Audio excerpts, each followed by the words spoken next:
I think the most important part about the technology advancements we've had is that it allows supply chain operators to keep up with the speed of the consumer and the speed of the world changing around us.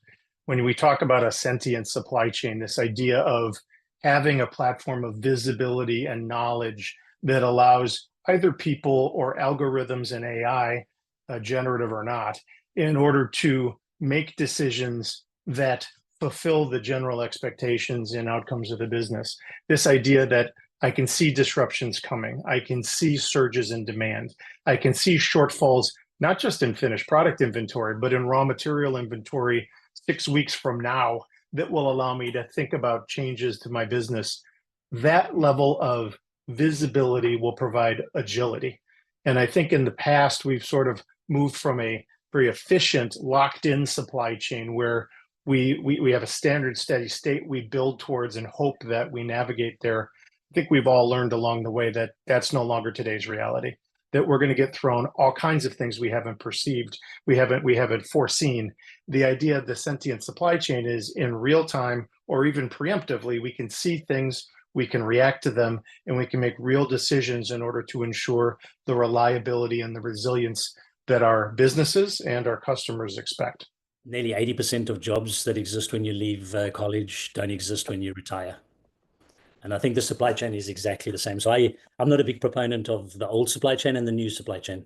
I'm a huge proponent of that there's a dynamic transformation of supply chain that has been ongoing and continues to be ongoing and will continue to go into the future. Yeah. And I think the increase in computer power with quantum computing now and things like that have given us opportunities to manage data and to get visibility that we only dreamed of in the past. Yeah. And so therefore it opens up opportunities today for us to adjust and to do things in a much better way than what we've done before. And I have no doubt in my mind, that there are unknown unknowns that are still going to develop into the future that are going to again take it forward into the future. So I don't think we had like a precipice where we're going from the old to the new. I think we're on a journey and we will continue on that journey, and we should always be looking to continue to improve and to use that. And I do think that where we're sitting today, I think the availability of what we call digital, which to me is the use of computing power, the availability of data, and the visibility to be able to go through that opens up capabilities to do things in the supply chain that were never possible before.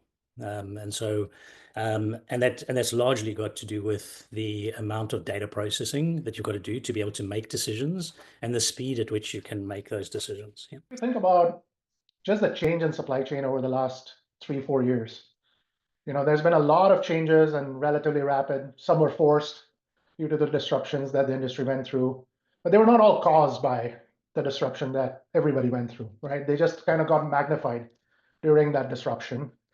And coming out of it, obviously, we've got ongoing disruptions with inflation, still some shipping challenges, geopolitical challenges, all of those sorts of big seismic events that are really impacting supply chain.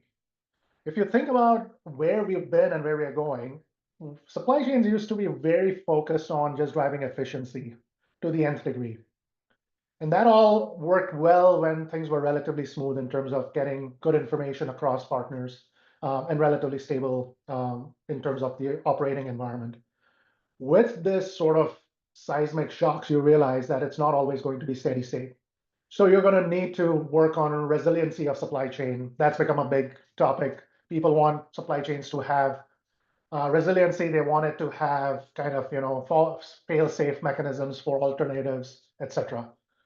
And then there's also been this talk of sentient supply chains, predictive supply chains that sense and react to events in near real time. That's a great sort of aspirational state to be in. But if you want to get to that state, number one, you need almost perfect information across the supply chain to really be able to predict and adjust to these changes, which means you're going to need to have a technology platform that helps you do that. The good thing is now technology is no longer a barrier.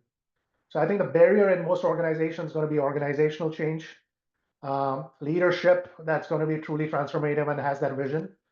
If you're able to bring that together, I think over time, you're going to start seeing functions that become more predictive within that supply chain Maybe it's logistics, maybe it's planning, maybe it's just the manufacturing piece, depending on the organization. And then over time, more and more pieces will come along. But I think it's probably a 10, 15, 20-year journey to really get to predictive supply chains in total, end to end.